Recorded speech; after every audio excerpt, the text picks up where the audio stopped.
E assentados, eu gostaria de te convidar a abrir comigo a sua Bíblia, a palavra do Senhor. E eu acho que esse vai ser o texto mais difícil de você encontrar aí, hein? Gênesis 1, versículo 1. Nós iniciamos nessa manhã, meus irmãos, uma longa jornada. Uma jornada no livro das Gênesis, no princípio de todas as coisas.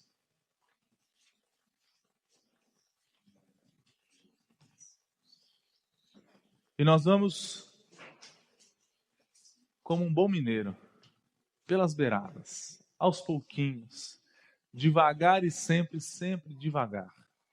Eu fui exortado durante o último mês de que não é necessário ter pressa para terminar logo a série de exposições. A gente pode ter calma. Eu tenho 5 anos para pregar para vocês. Então nós vamos. A ideia é que nós olhemos para o livro de Gênesis e trabalhemos os seus versículos, as suas porções maiores e menores, e tenhamos tempo para refletir, para meditar, para mastigar o texto e entender o que é que ele significa. E aí o pastor está fazendo um outro compromisso com vocês. Ao final de cada culto, e hoje quem vai me ajudar são os nossos 3 apóstolos, né, os nossos 3 evangelistas, Mateus, Marcos e Lucas, que estarão comigo lá no almoço, a lembrar de enviar para vocês o esboço do sermão. Toda semana eu vou enviar para vocês o esboço do sermão. E no final desse esboço tem os livros que eu consultei e uma lista de livros para você ler, se você assim quiser, para você entender melhor o livro de Gênesis e se aprofundar um pouquinho mais no que nós vamos e estamos conversando nesse tempo. Então, são boas recomendações. Se você tiver dificuldade de encontrar algum lá, você pode falar comigo. Esse é um compromisso. Se eu falhar, você me cobra. Você fala, pastor, você disse que ia fazer. Então agora, se vire, né? Promessa é dívida. Olhe comigo a palavra do Senhor e vamos fazer juntos a leitura de Gênesis 1, 1. Só o primeiro versículo. Vamos uma só voz? No princípio criou Deus os céus e a terra. Até aqui a leitura da palavra de Deus. Eu gostaria de chamar as nossas crianças que venham à frente.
Mas eu preciso confessar para vocês uma coisa, está ficando cada vez mais legal pregar para eles.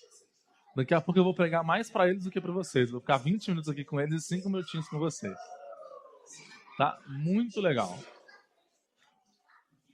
E aí nós temos aí na nossa folhinha nova até quadrinhos para vocês desenharem uma história em quadrinhos da criação. Mas lembrem-se, nós não podemos desenhar Deus, nem o Pai, nem o Filho, nem o Espírito Santo.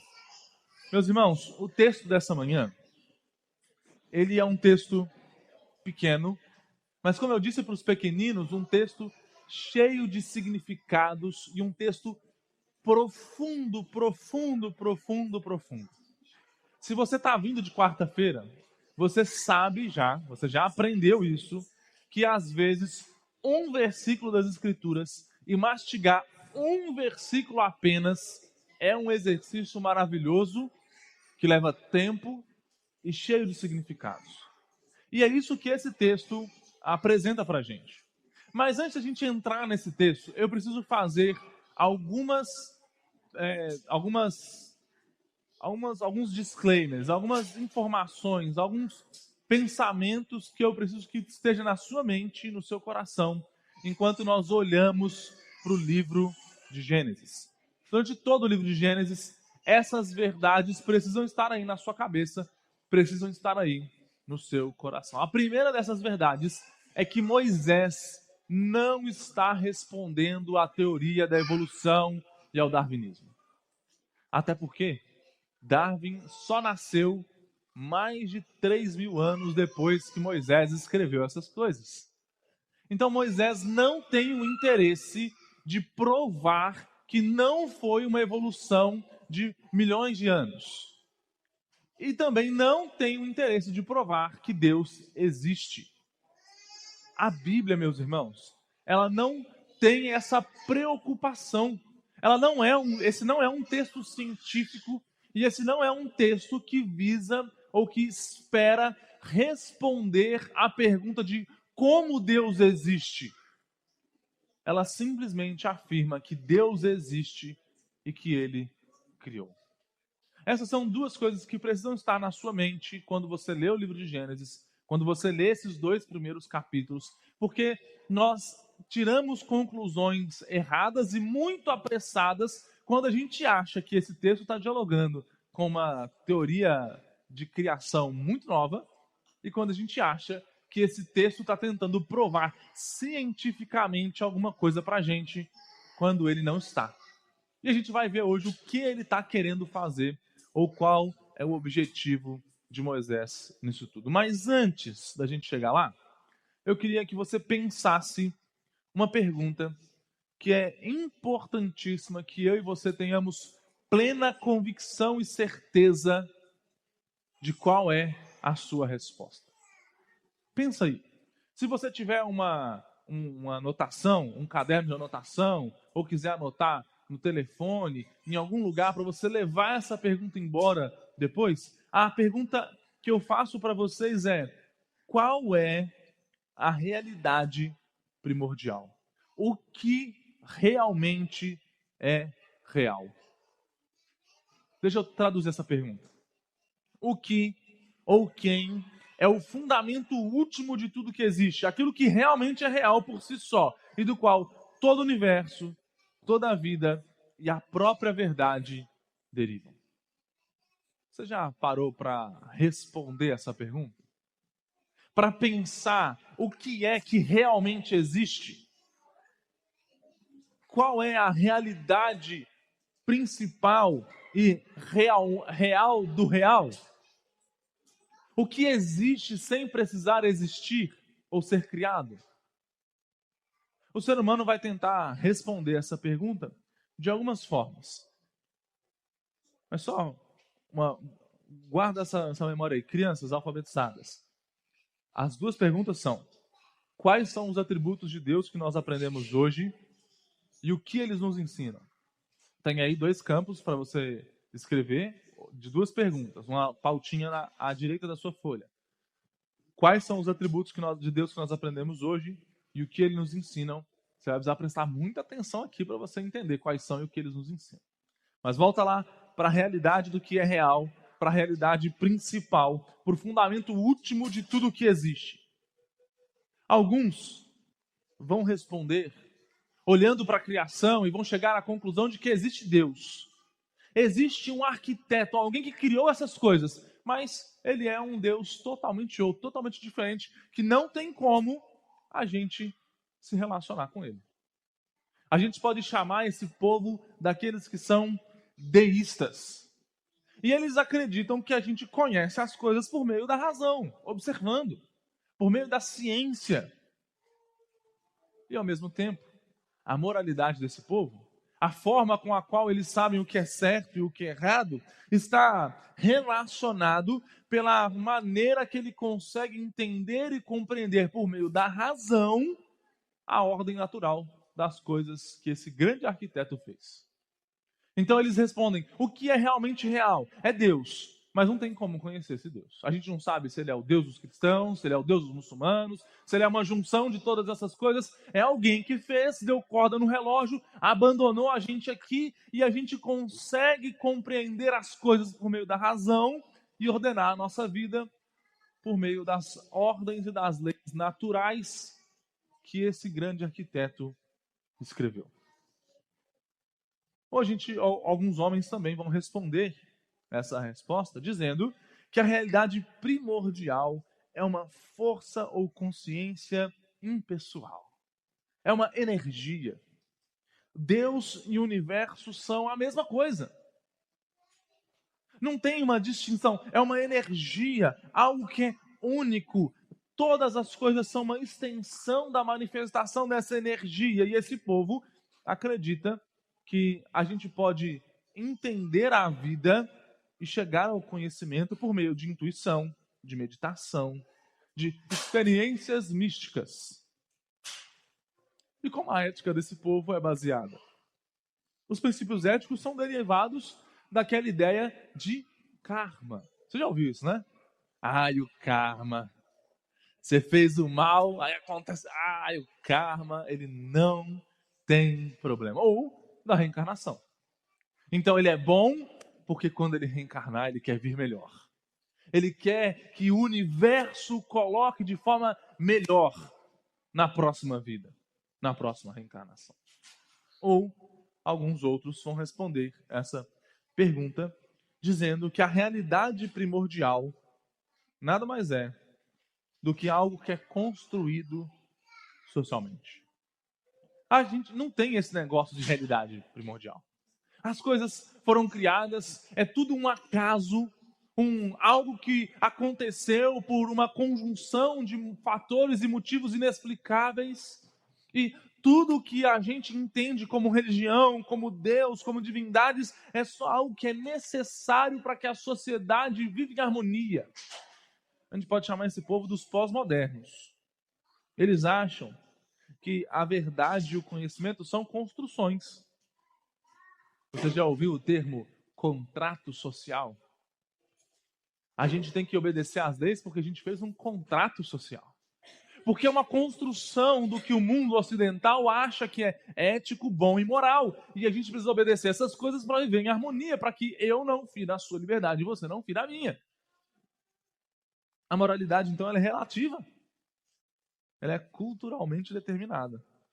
Não tem absoluto, não tem universal. É algo que pode ser negociado dentro da própria comunidade. Por isso que não é estranho, meus irmãos, que nós tenhamos pessoas aqui no Brasil que defendem uma suposta liberdade de um povo que lá no Oriente Médio mata gente como eles aqui no Ocidente.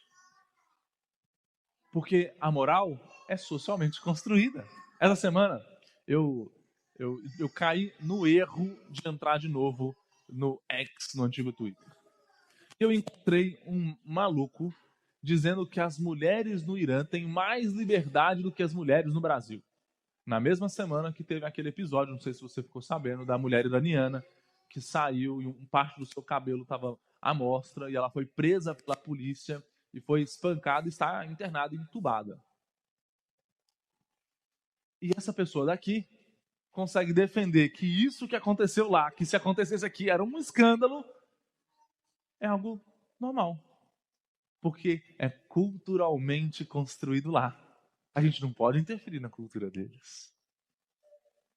Quando a resposta a essa pergunta perceba que a resposta a essa pergunta primordial, ela vai moldar quem nós somos, o que fazemos e o que nós achamos e sabemos que é certo e errado, o que é ético e o que é moral, o que nós fazemos com a nossa vida e como nós vivemos em sociedade. Então, deixa eu te perguntar de novo.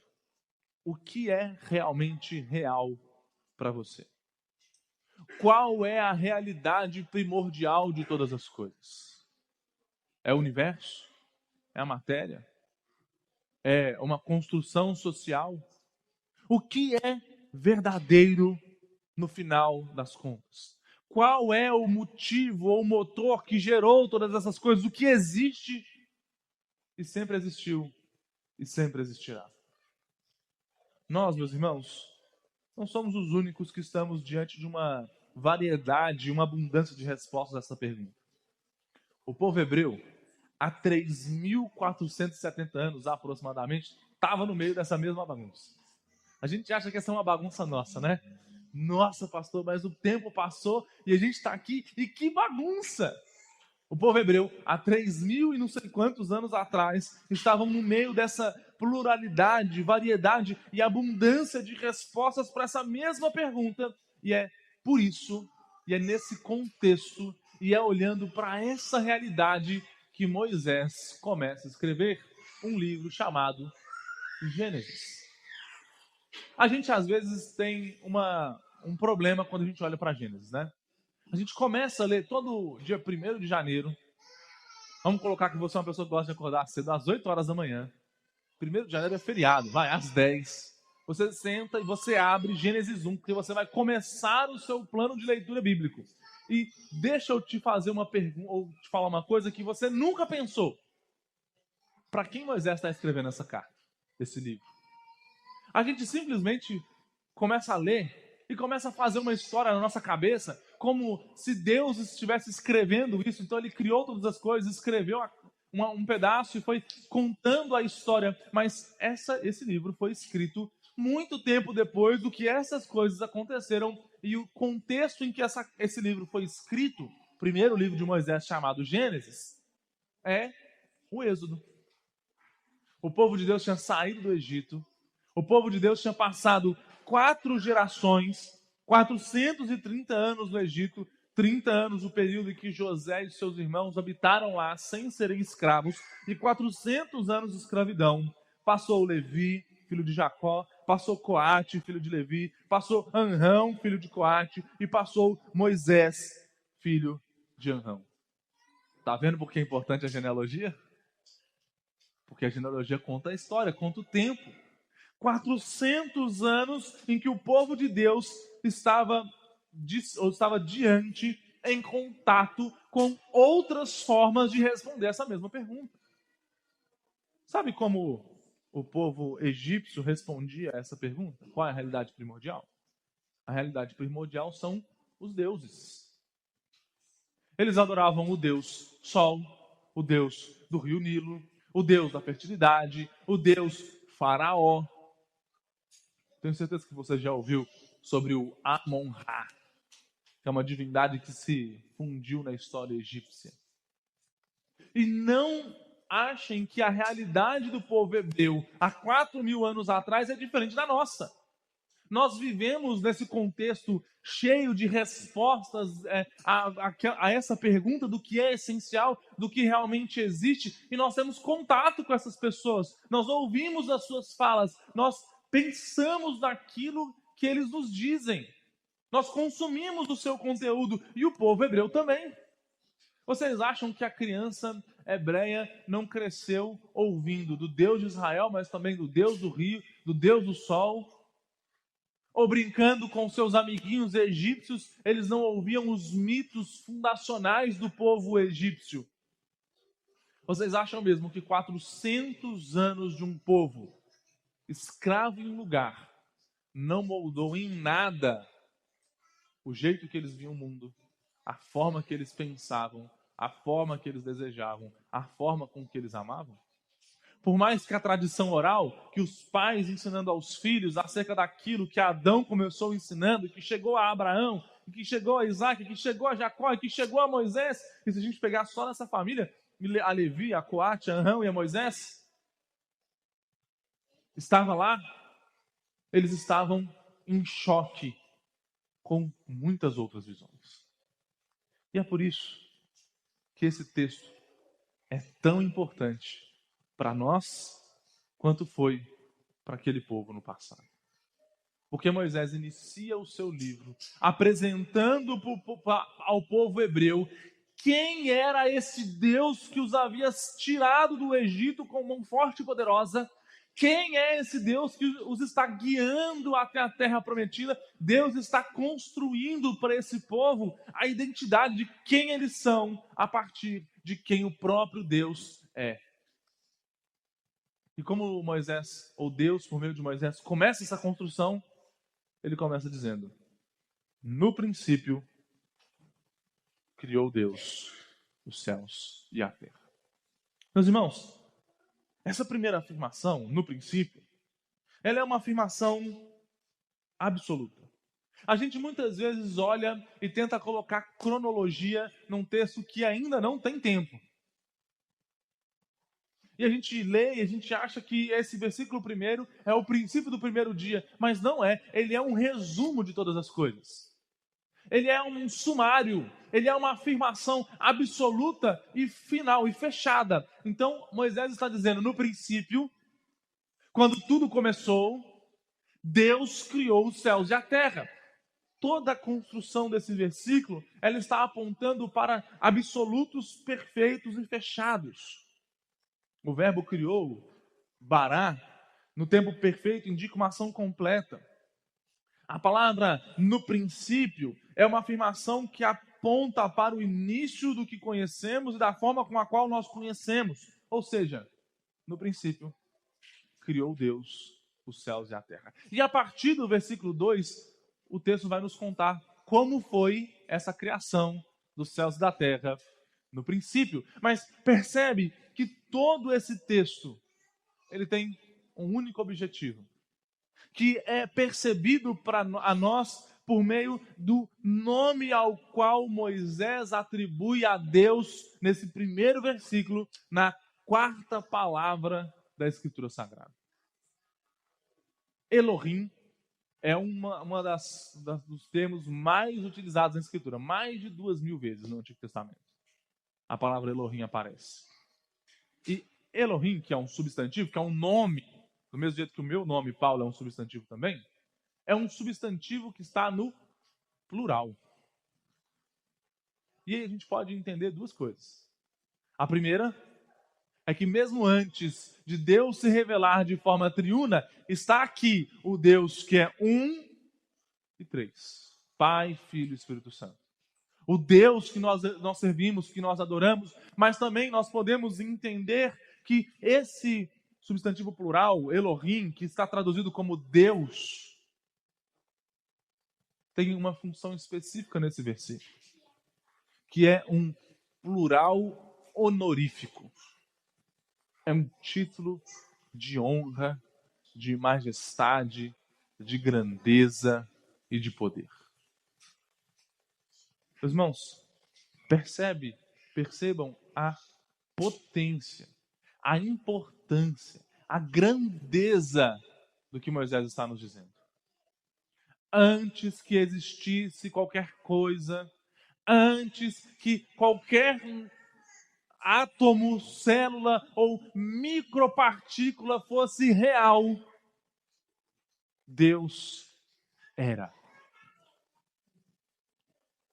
Deus não tem princípio de dias, meus irmãos. Ele não precisa de uma causa que o gere.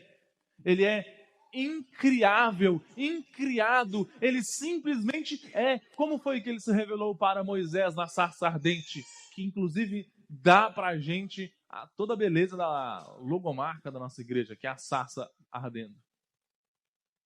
E quando o povo perguntar, quem foi que me enviou? Como eu responderei? Eu Ele é. Antes que houvesse qualquer coisa, Ele é. Antes que algo pudesse ter sido criado, do nada, tudo se fez. Essa é uma declaração de majestade, de poder, de graça, de glória, de grandeza, de um poder que é imensurável para mim e para você, que é incalculável para todos nós. No princípio, criou Deus os céus e a terra. Um Deus que criou os deuses, ou os elementos criacionais que o povo egípcio entendia como Deus. O Deus que resgatou esse povo do Egito, que o tirou com mão poderosa, que mandou as 10 pragas, que levantou a coluna, que abriu o mar e que estava conduzindo eles por todo aquele período, estava lá no princípio. Ele era. E com a palavra do seu poder, tudo criou. Mas esse aspecto da palavra é assunto para o próximo capítulo, é assunto para o próximo sermão. O que esse texto ensina para a gente, meus irmãos? Primeiro atributo que esse texto ensina para a gente, os alfabetizados prestem atenção, e o primeiro atributo que esse texto está ensinando para a gente é uma palavrinha que eu vou trazer um pirulito para quem acertar ela de primeira na semana que vem. Então você me mostra no final do culto se você acertou como escreve, e aí eu vou trazer o pirulito para você semana que vem. Só para as crianças, viu, adultos? Vocês vão ficar sem. Esse texto ensina para a gente que Deus é transcendente. Ele ensina para a gente a transcendência de Deus. Sabe o que significa Deus ser transcendente? Deus ser transcendente significa que Ele está... E papai e mamãe, sem abrir o Google aí, hein? As crianças vão ouvir transcendência, vão deixar o desafio. Pensa aí nas sílabas, na transcendência. Significa que Ele está acima, que Ele está além, que Ele é distinto, diferente de toda a sua criação. Sabe onde mais a Bíblia fala para a gente sobre essa transcendência, sobre essa diferença de Deus daquilo que foi criado? Lá no Salmo 8.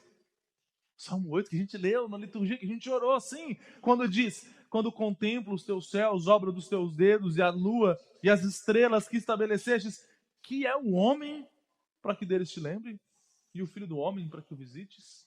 Ou seja, quando eu olho para as coisas que o Senhor criou, quando eu olho inclusive para o homem que foi colocado um pouco menor do que Deus e foi dado glória e força, que somos nós perto do Senhor.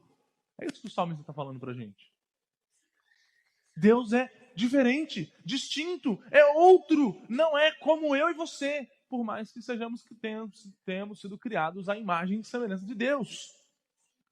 Ou, quando Atos 17, Paulo pregando em Atenas, no versículo 24 e 25, Paulo vai afirmar: o Deus que fez o mundo e tudo o que nele existe, sendo ele Senhor dos céus e da terra, não habita em santuários feitos por mãos humanas, nem é servido por mãos humanas, como se de alguma coisa precisasse. Pois ele mesmo é quem a todos dá vida, respiração e tudo mais. Como esse texto aponta para a transcendência?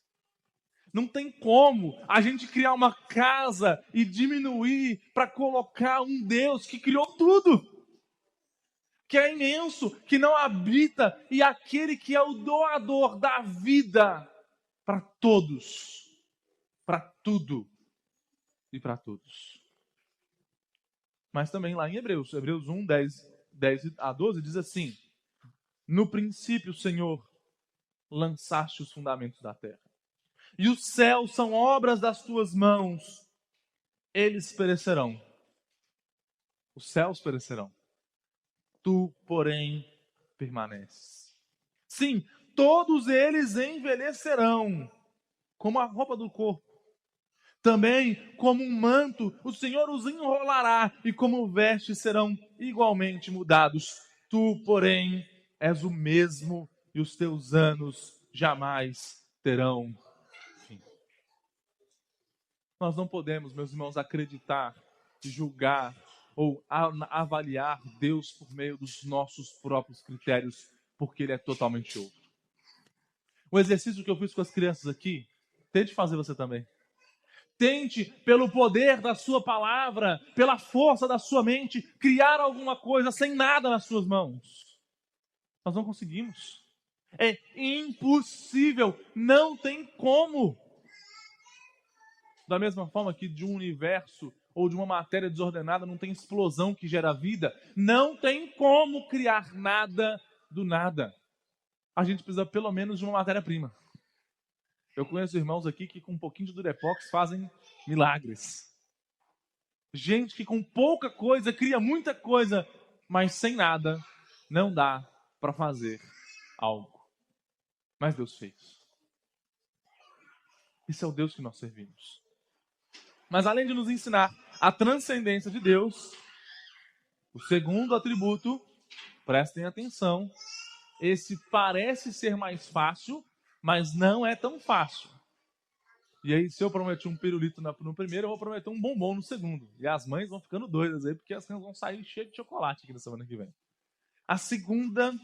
O segundo atributo que esse texto nos ensina é a aceidade de Deus.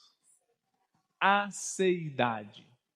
Vou dar uma dica, é com 2 S's. Uma dica. A aceidade de Deus fala sobre a sua autoexistência. Quando a gente diz que o Deus que nós servimos, ele é um Deus que tem, ele tem essa aceidade, nós afirmamos que no princípio ele era. Ele não foi criado, ele não tem princípio, ele não foi gerado, ele simplesmente é.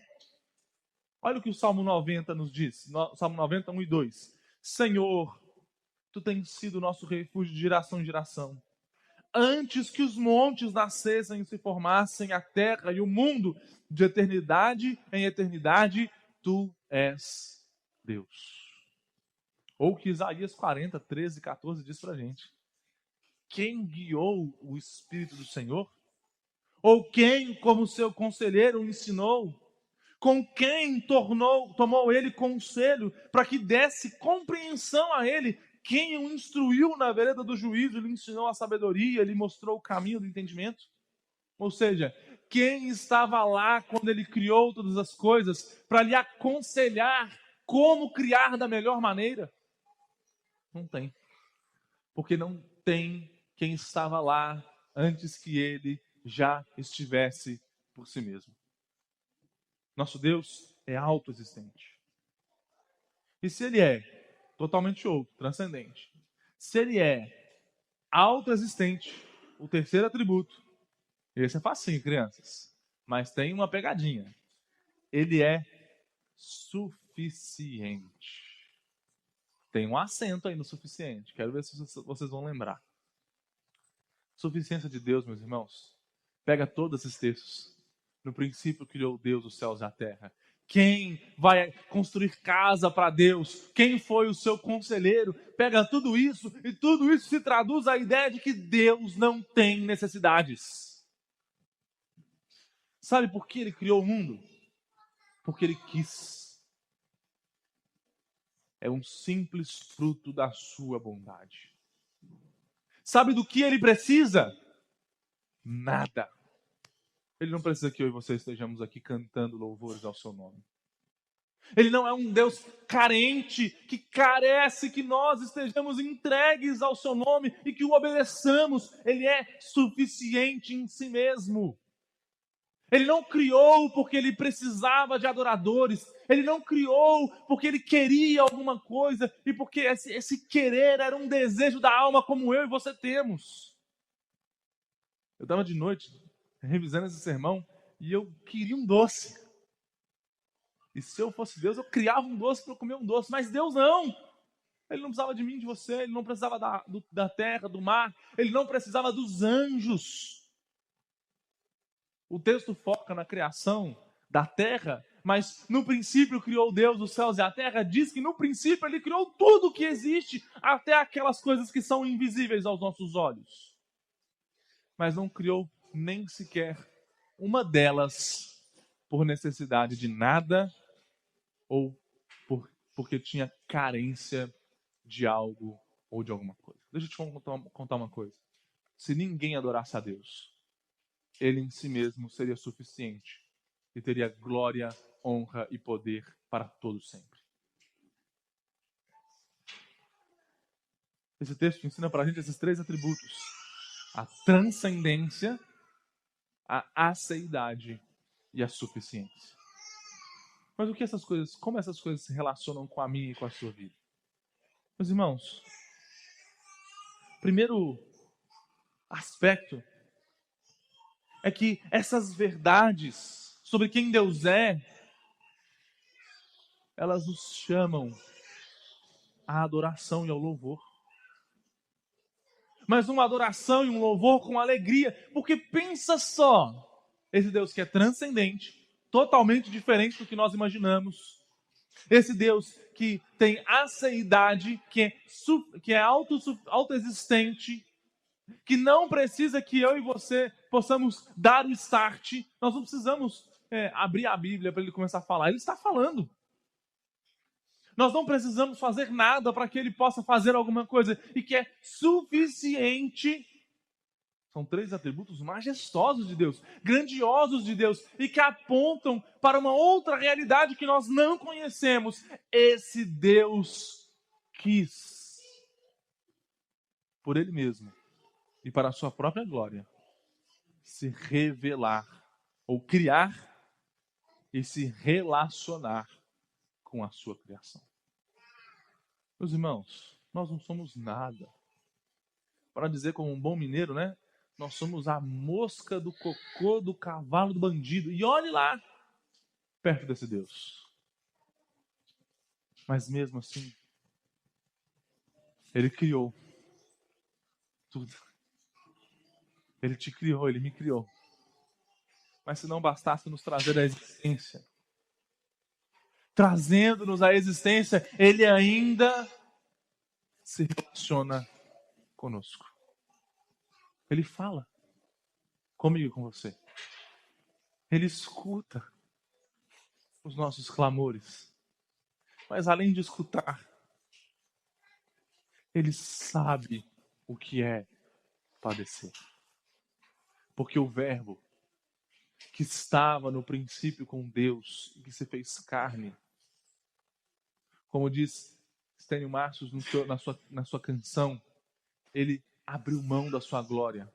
E insígnia por insígnia, ele deixou para que homem se fizesse.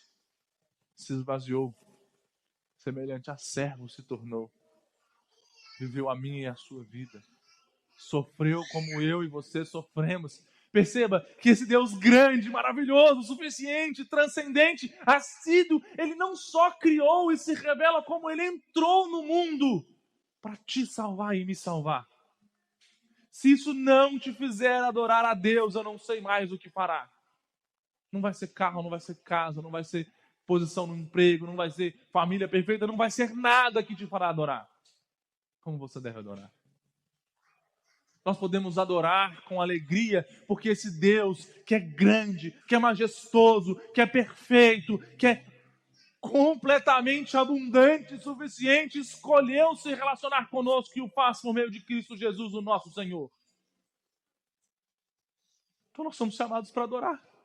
Para adorar no culto, para adorar na vida, para viver uma vida diante da sua face, como se todos os nossos esforços fossem um culto a Deus.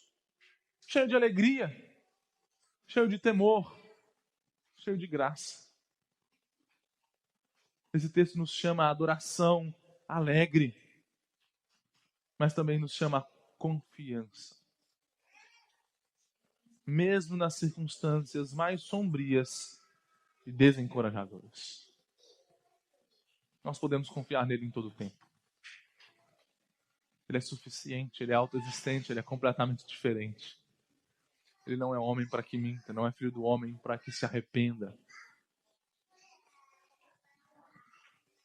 Ele não tem um poder limitado de fazer o que ele mesmo quiser fazer, e nós sabemos que ele faz tudo para o bem daqueles que amam a ele.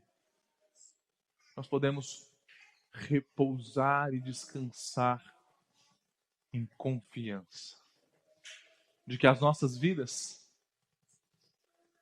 pensa, meus irmãos, o que é as nossas vidas perto do poder que criou todas as coisas? Então descanse. Descanse que ele vai dar o pão de cada dia. Descanse que ele vai cuidar de você. Descanse que ele vai cuidar dos teus filhos, que vai te dar a possibilidade, a capacidade, os instrumentos para viver para a sua glória e para conduzir todas as coisas para o seu último fim principal, que é glorificá-lo e se alegrar nele para sempre. Se tem uma coisa que nós, modernos e pós-modernos, temos, é dificuldade de descansar no Senhor.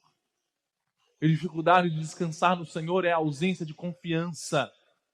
E nessa manhã, Deus está dizendo que Ele é transcendente, assíduo e autossuficiente e suficiente. Então confie nele. Confie no Deus que tem todo o poder. Como diz o credo apostólico, creio em Deus Pai, todo-poderoso, que criou os céus e a terra. Meus irmãos, nosso Deus é maravilhoso. Nosso Deus é grandioso. Nosso Deus está recriando todas as coisas em Cristo Jesus. Sabe como eu e você respondemos àquela pergunta? O que é primordial? O que há? Nós cremos que há um Deus transcendente, assíduo, suficiente, que criou todas as coisas do nada e que se revela a sua criatura. Sabe como nós podemos conhecer o que é a verdade? Por meio da revelação dele. Sabe quem é que nos diz o que é moral, o que é imoral, o que é certo, o que é errado? É o que ele determinou. E é isso que nós vamos ver a partir de agora, nos próximos domingos, no decorrer desse texto, versículo por versículo.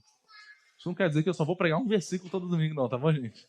Mas trecho por trecho, de como Deus, que no princípio era, criou os céus e a terra. Adore com alegria, confie no Senhor, Todo-Poderoso, Criador dos céus e da terra. Feche seus olhos, baixe sua cabeça. Vamos falar com Deus. Senhor Deus, diante da sua grandeza, nós só conseguimos orar como o salmista orou. Deus, quão magnífico em toda a terra é o teu nome. Porque o Senhor expuseste nos céus a tua maravilha, a tua majestade.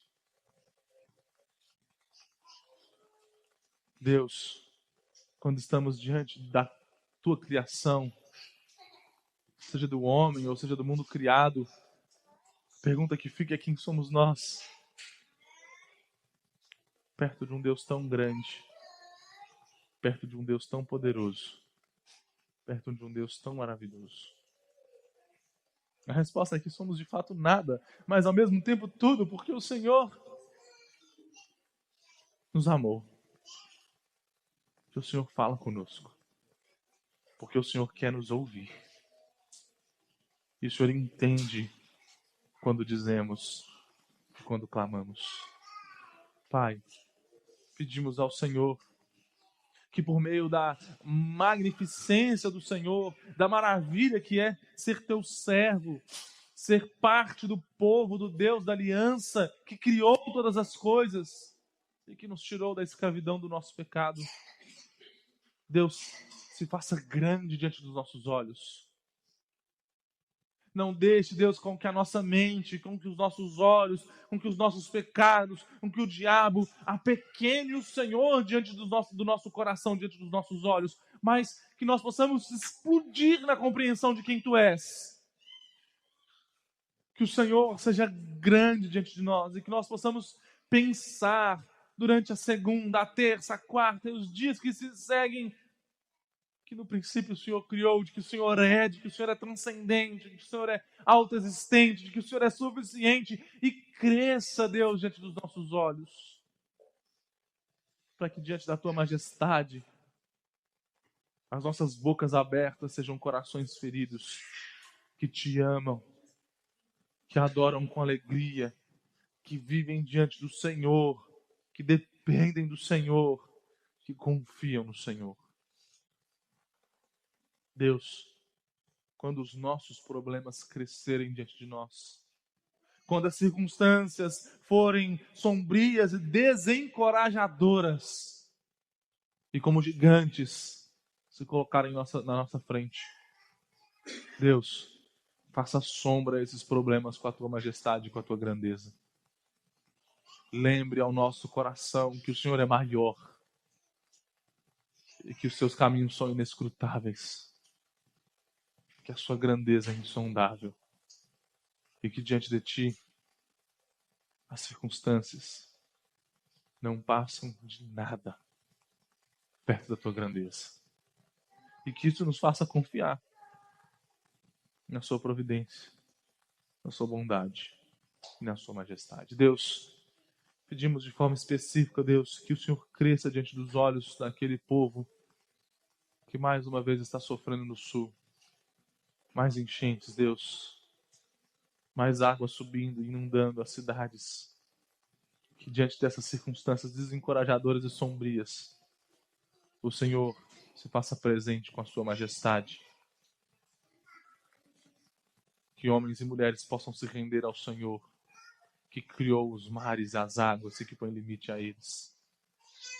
Pedimos também pelas famílias da nossa igreja. Pedimos pela nossa própria igreja, Deus. Nós possamos nos alegrar no Senhor e confiar na majestade da Sua graça e da Sua glória. Deus, cuida da nossa cidade, cuida do mundo em que nós vivemos. Que o Senhor possa despertar servos do Senhor, para que possam, como luz no meio das trevas, brilhar nas trevas da política, da economia, da sociedade, das empresas, nas famílias. Brilha, Deus, por meio de nós, nesse mundo sombrio, e faça-nos resplandecer a majestade da Tua luz e da Tua glória. É o que nós oramos, no nome santo de Jesus. Amém.